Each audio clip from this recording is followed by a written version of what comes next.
so there weren't many swimmers. White caps slapped against the sand, goosed in by a mild breeze. Gulls keened in the sky overhead.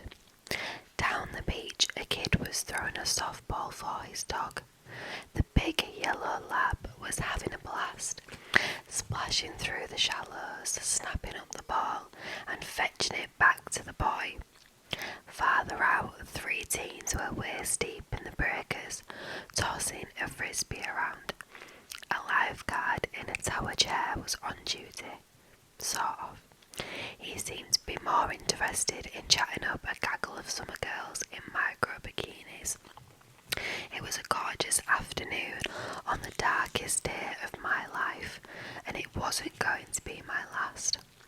I was sitting on a low sand hill behind my family's beachfront cottage, still dazed, dressed for court, in a 3-piece Armani pinstripe suit. It was scorched and torn and spattered with blood.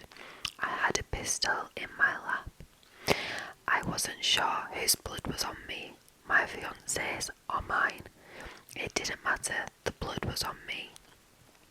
Hours ago, my fiancé died in a car bombing. I'd managed to escape, yet I knew one thing for certain. Her death was my fault, and I couldn't live with myself because of it. Immediately after the accident, I came here. As a boy, the Port Vale shore was my favourite place on the planet. I spent my summers here, swimming, running with my buds, and combing the beach for soda cans to earn 10 cents a pop. In high school, I was a lifeguard. It was a magical job. I got $12 an hour to tone my tan and scope out the summer girls from my tower chair. At sunset, I enjoyed beers and bonfires on the beach. I was lord of the shore in those days. They were the best times of my life, and this was the perfect place to finish things up. I looked down at the pistol again. It was a battered Japanese Nambu automatic my grandfather brought home from Vietnam. Imagine the stories it could tell, he used to say.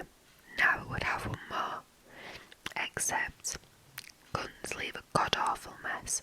My first week as an assistant DA, I was called to an Iraq vet's suicide. The poor guy did his best to go out clean. He parked a kitchen chair on a tarp in the middle of his garage, then wrapped himself in a plastic sheet before putting the muzzle of a 12 gauge in his mouth. But he'd overlooked the laws of physics. The blast sprayed the garage ceiling with his blood and brains. The cops, the coroner, the EMTs, and all had to do our jobs in a steady drip, drip, drip of red goo and grey matter. I burned my suit afterward. Here on my hill, the sand would soak up most of the blood. But a body's an awful thing for a little kid to find. So, forget the gun, the surf would do. I'd walk out in the breakers, slip under and breathe in deep. Maybe they'd never find me at all. Laying the pistol aside, I rose on shaky legs, swaying slightly. I couldn't focus. I knew I was forgetting something big. Was it the laws of physics? No, but something just as important. My head was thumping like a bass drum. I couldn't remember. Drawing a ragged breath, I took a last look down the shore, and in that moment I swear I saw death. Not the guy with the psych wearing the cowl, more like a dark distortion, hovering above the waves in deep water, crouched, poised, ready to strike, waiting, but not for me. Chapter 2. The boy's softball had splashed down near one of the frisbee players, who tossed it farther out. Naturally, his lab chased after it, dog paddling into deep water and into deep trouble. As she lunged for the ball, a wave broke over her,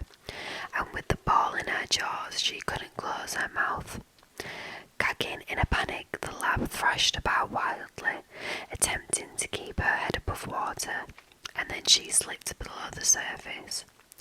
That's when something in me snapped. On pure reflex, I went reeling down the beach, barely able to keep steady on my feet. I staggered into the surf after the drowning dog. The kid was screaming now. The lifeguard looked up, baffled by the racket. He clearly had no freaking idea what was happening. After splashing through the shallows, I plunged into the surf, swimming desperately toward the spot where the lab went under. The icy water cleared my foggy mind as I bowled through the waves, fighting the breakers and the drag created from my sodden business suit. When I popped my head above the water, I'd lost sight of the dog. She'd disappeared completely. Damn it, if she'd sunk to the bottom there was a chance I'd never find her. Suddenly, she exploded to the surface of the water. She was hacking and gagging, but she still had the damned ball clamped in her jaws. Desperate to reach her before she went down again, I sprinted toward her, but the dog started frantically snapping her head back and forth, trying to spot the shore. She kept paddling farther out, and as I raced after her, I felt my strength fading fast. With a last despairing surge, I lunged for the lab's collar. Grabbing it, I yanked her head around, trying to swing her toward the beach, and the ball popped out. But she was out of her mind with fear and rage. The moment I touched her, she whirled on me, savagely snapping. She bit down on my arm, sending a sharp blaze of pain through my body. Sweet Jesus, she was going to drown us both. Cursing, I pushed at her with my free hand, trying to break her hold, but she clamped down even harder. And that's what saved her life. With her jaws locked on my arm, she couldn't swallow any more water, but I couldn't swim either.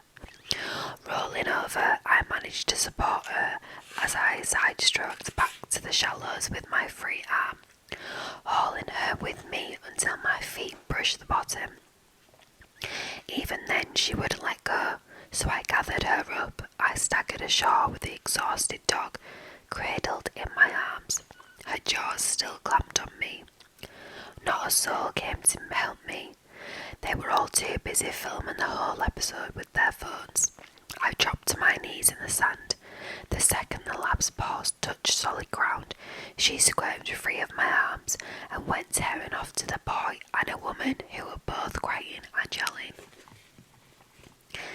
Suddenly, the lifeguard was in my face, hauling me to my feet by my lapels. "Are you out of your freaking mind?" he shouted. "What the hell were you doing out there?" "Your damn job," I roared back, pushing him off me. I took a wild swing at his jaw that missed the muscle-bound clown by a foot and dropped me to my knees in the sand. As I struggled to rise, I realised the lab had ripped my arm open. Christ, blood was everywhere. I felt my body sinking. Then the sun winked out. Chapter 3. I woke in a world of white. White ceiling tiles, sterile white walls, white machines beside my bed. One was for oxygen, I think. The others were complicated. I had no idea what they were for. My bracelet was silver though, because my right wrist was handcuffed to the bed frame. A heavy-set woman in blue hospital scrubs was swabbing down my left arm with disinfectant. She was a big woman with legs like tree trunks and no waist at all. A black flat-top buzz cut kept boot camp short adorned her head. She had a tattoo on one bicep and an LGBT tattoo on the other. 3 more icons decorated her skin, proclaiming man, woman, equal. It worked for me. I tried to sit up, but it was a bad mistake. I sagged back into the pillow, stifling a groan. "Stay still, sport," she said without looking up. "Mess up my handiwork and I'll bite open your other arm. What happened to you? A big dog tear you up?" wasn't a question. No, ma'am, I admitted, not at all. In addition to the dog bite, we treated you for a dozen contusions and lesions, plus third-degree burns. I've seen injuries like yours before in Helmand Province, Afghanistan. Car bomb. I managed a nod. But not in Helmand, right? In Detroit. Where the hell am I? You're in the Port Vale Samaritan ER spot. I'm Dr. Lucille Crane. My friends call me Lucy, but you'll call me Dr. Crane. You're Brian Lord, aren't you? The lawyer who got blown up with your girlfriend a few days ago. It's been all over the news. I nodded. I thought so. The police are waiting outside, dying to talk to you. You might want to put that conversation on hold. Why? She leaned in close, making sure I could read her eyes. Listen up, Mr. Lord. You are in shock. I suspect you have been since the explosion. You may have sustained a concussion as well. But a minute ago, just before you came to, you were talking to somebody named Serena, like she was actually here. Was that your girlfriend? Serena Rossi was my fiancée, Doc. She's dead. It's my fault, and that's the simple truth. So bring on the cops. I really don't care. It's your funeral, she shrugged. But she was wrong about that. It wasn't my funeral. It was Serena's. Chapter 4. 3 cops came into the room. The first was a slim redhead in a black Donna Karan jacket and matching skirt. It was stylish but practical. Her skin was pale as alabaster, and if she was wearing makeup, I couldn't see it.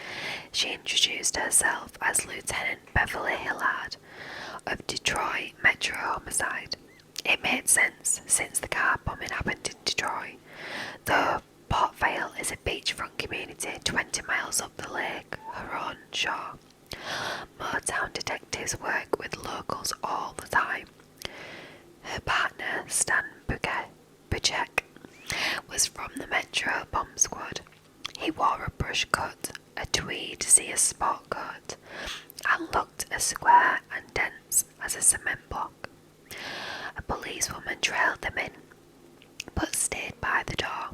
She was tall and lanky and a bit older. She was dressed like a nun in a blue shirt and navy skirt. Maybe she worked hospital security. Buchek and Hilliard ignored her. Buchek started the good cop bad cop show. He played the bully, which suited him. Hilliard played the sympathetic sister. I knew the game better than they did. I've run it a million times myself. Buchek threatened me with arrest that included 1,000,000 years in prison. I didn't say anything till he began reading me the Miranda warning. Literally, he had it on a card. You have the right to remain silent, blah blah. Save it. I managed. I'm an officer of the courts. I know my rights and I'm waiving them. I'll help you any way I can. Got questions? Fire away. Waving. Buchek echoed, looking to Hilliard. Can he do that? He just did. Hilliard nodded, edging him aside. Can you tell us what happened the day of the bombing, Mr. Lord? I'm shaky on that, I said, trying to focus.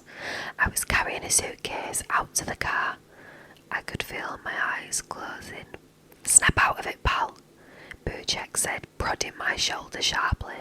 Whoa up, Sarge. The tall policewoman by the door said, That's enough of that. What? Who the hell are you, lady? That's Chief Lady to you, Sergeant. Chief Jean Paquette. Vale County PD. You two are operating in my jurisdiction. Or were, anyway. Now I'm thinking we need a word. Outside, please. Buchek glanced at Hilliard in exasperation. What the hell is this? Chapter 5. Buchek, Hilliard, Paquette. In the corridor, the chief turned to face them. She was taller than most men at 6 foot plus and as slender as a riding crop. She wore her silver hair in a loose mane and had grey eyes. Bujek had to look up to meet those eyes, and then he looked away. Staring into her line of sight was like staring into a laser. "Look, lady, or chief, or whatever you are," he blustered. "You've got a quaint little town here, but this beef is out of your league. It's a murder case, and that mud's in there's a suspect." "He looks more like a victim to me," Chief Paquette said. "Either way, you don't lay hands on a fella in a hospital bed." "I was getting his attention. You got mine instead. Did you two ride up together?" "What? No," Bujek said, surprised at the question. "We're from different divisions. We drove separately." "Why?" "Good," the chief said. "I won't have to spare a patrolman to drive you home. You're 86th, Sergeant. I want you out of my town. Sharing jurisdiction is a privilege, and I'm revoking yours. Go back to Detroit. Lieutenant Hilliard can keep you up to speed on any developments." Bujek opened his mouth to argue, then bit it off. There was no point. He couldn't muzzle her. He would be like scrapping with your grandmother. There was no way to win. He closed his mouth and walked off to the elevators, shaking his head the whole way. "What about me?" Hilliard asked. "You're not asked, but let's clear the air. Detroit averages a killing a day. In Port Vale, we get 2 or 3 a year, mostly domestic disputes that get out of hand. My perhaps are usually waiting for me on their front steps, bawling their eyes out when I roll up." So Bujek had one thing right. A car bomb is definitely over my head. I've never worked one, so catch me up. Where are we on this? "Since the towers, and with ISIS, every bombing triggers federal attention," Hilliard said. "TSA, ATF, the whole alphabet shows up whenever they happen. The teams checked the car, did the forensics, and then went back to Quantico or DC or wherever they came from. This one wasn't a terrorist attack." "How do they know that?" "The mob who crafted the bomb is already doing triple life in Jackson prison, but a few of his builds are still on the market. Strictly local street gang stuff." "So, this is a gang thing?" "We don't know what it was," Hilliard shrugged. "Brian Lord's fiancée was killed. It looks like he was flattened. Roughed up pretty good. He's a defense attorney with a lot of low rent clients. There's a good chance he pissed one of them off. So they might try him again. Terrific. That's all we need to kick off tourist season. Fireworks. When a bomb goes off in Motown, it barely makes the papers, but not here. Port Vale's a resort town. Peace and quiet is what we sell. Lord's a local boy. His family is here. Whatever he got himself into in your city, I don't want it showing up on my streets like a stray cat. Are we clear?" "Crystal," Hilliard nodded. "Good. Then let's try to get something useful out of him." "What do you have in mind?" "Definitely not muzzle. I don't mind bouncing a perp off the walls if he's got it coming, but Lord's an Afghan vet and an attorney. Tick him off and all we'll get is his name, rank and serial number." "So," Hilliard asked cautiously. "Let's try making nice instead," Paquette said sweetly. "We'll feed that boy a whole lot of rope, see if he hangs himself with it." Okay, so we'll leave that on chapter 6, and I will read some more for you another night because I can see you